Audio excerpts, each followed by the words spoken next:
I'm celebrating Papa. Sorry, Ed. To me, he was Papa.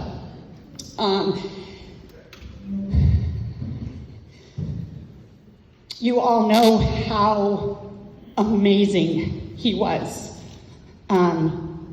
Just his laughter, who he was. There's seasons in life, right? They're good ones and bad ones. And we have them all. Everybody gets them. Some are short, some are long. At a time that was a really bad season in my family's life, he stepped up and was everything. He was the father. He was the grandfather to my children. And I cry because he's not going to be here anymore to give the wisdom, to tell us to be the light, to not let the darkness in.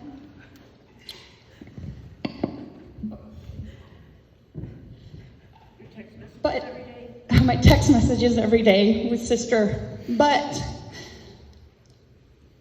I am so thankful that I had the time with him, and I know that he knew how much my family and I loved him, because he was the one that would always say, and I'm sure all of you have heard it, I love you, baby girl, I love you, bro, or I love you, brother,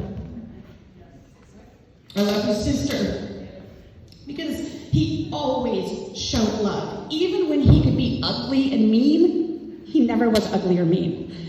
He always had the most wise advice and wisdom. And today's going to be a little different kind of a service because he was different and wasn't, a normal kind of guy, because he was just that amazing.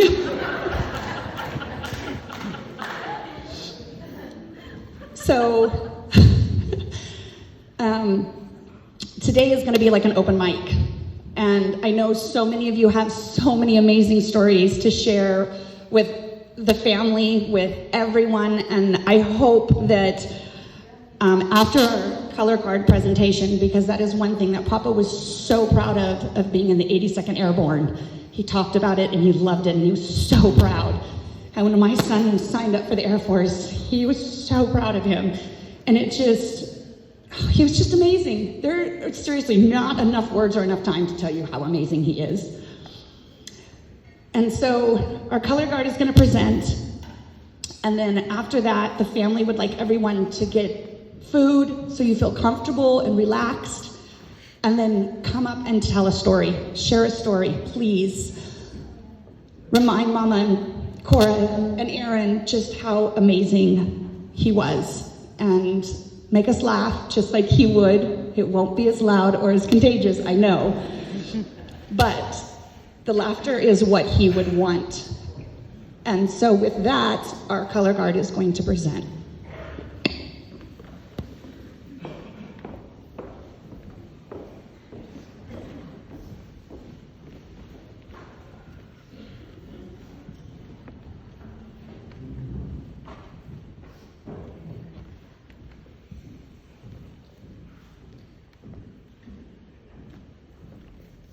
Good afternoon. My fellow soldier and I are here today to render final military honors for a fallen comrade. Military honors will consist of the playing of taps, folding, and presentation of the flag. We ask that any current or prior service member please render the proper hand salute. All others may place your right hand over your heart. At this time, if you are physically able to, please stand for the playing of taps.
now be seated for the holding and presentation of the flag.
according to Sister. So if there's anyone that has a story to tell, please come share your story. Otherwise, there is a ton of food, which thank you so much, because Papa loved food. He loved his sweets. So I'm certain there's a lot back there, and he's quite thankful. But if there's anyone that would like to tell a story or share something, otherwise, you know where the bar is, you know where the food is, and we would love to hear your stories. And we will all be quiet and listen, because that's what we need to hear. We need to hear stories about Papa. So.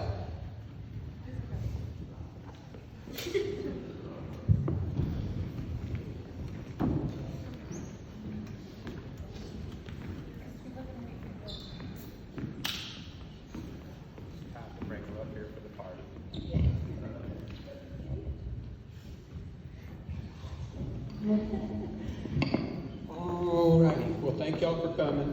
For my family, me, some of you know me, some of you don't know me. I'm Aaron. Are we back on? Some of you do know me, some of you don't. I'm Aaron, by the way, Ed's son. You're moving the mic.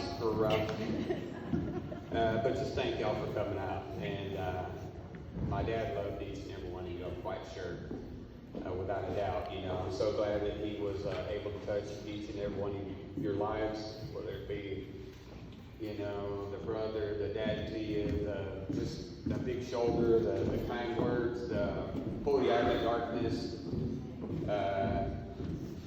Them are good memories. You know, we talked every single day, and he always texted me and said, son, Mama and I love you very much, and be that moment. So everyone, if you be that moment, you don't know how long you're going to be here or not be here. And just love one another. Life is too damn short, you know. If you got some problems, fix them. You don't know when you're going to leave. And Dad and I left, we were good. I love him with all my heart. And everyone else got something to say. I know Mom's like, he'll talk your ear off. He'll have us here till 10 o'clock tonight. So. Yeah, wrap this up. We've been on the phone with you before. Yes, but thank y'all so much for coming. I got on size 12 regular. Y'all, you women have all the pockets, but money doesn't have a pocket for them. TMI. Size 12. I think that was probably too much information, but that's all right. So Uncle Ed is my uncle, obviously.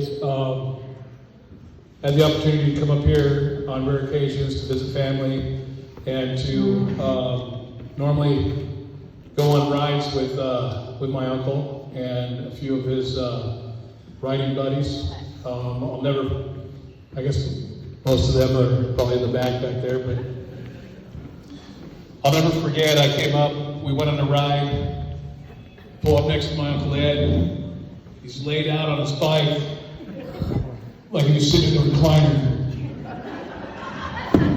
waving his arms up and down. I looked over, almost wrecked my bike because I couldn't believe what I was seeing as I was coming by. And he actually rode that way for quite a long ways. I mean, he ride that bike of his like it was a recliner, and then we'd get to wherever we were going, and it never failed. My uncle was good for a good joke, or a bad joke, or just a laugh. I had that experience to, Oh no. God, I remember that too. So I get to my Aunt Diana and Uncle Ed's house, walk in, we sit down. My Uncle Ed is about to go on this walk. I kind of figured he'd be around the block. No, we get in the car, we drive up to somewhere. I have no idea where we're at. It's a 2.5 mile freaking walk. Got back, I felt like I'd walked for 10 miles. I got back to the house, get in the front door, head for the refrigerator for water, as these two sat there and laughed. No warning, no hey, wouldn't go, don't go. So then more family came up and somebody else got talked into going on the walk. Do you think I warned them? No. I'm not that guy. I had experience to visit and experience that same pain. Somebody else would ride that ride with me. I think it was Russ that went on that walk. And he was not fit for a 2-mile walk, I'm telling you. So out of everything that I've ever done with my Uncle Ed, as far as bringing my bikes up here, having my bikes break down, leaving my bike in the garage, just coming up here, having a great time, going camping. If you've ever been on a camping trip with my Uncle Ed, or done any of those things, he's the guy to go camping with, because if he doesn't have it, it doesn't exist. If it doesn't exist, he's made something that makes it work, right? I mean, he's just that guy. He can fabricate anything with his hands. If you can think of it, he can make it. It was just the type of guy he was. Love him dearly. He's going to be missed, but I feel he'll always be with us from here on out. So, anybody else?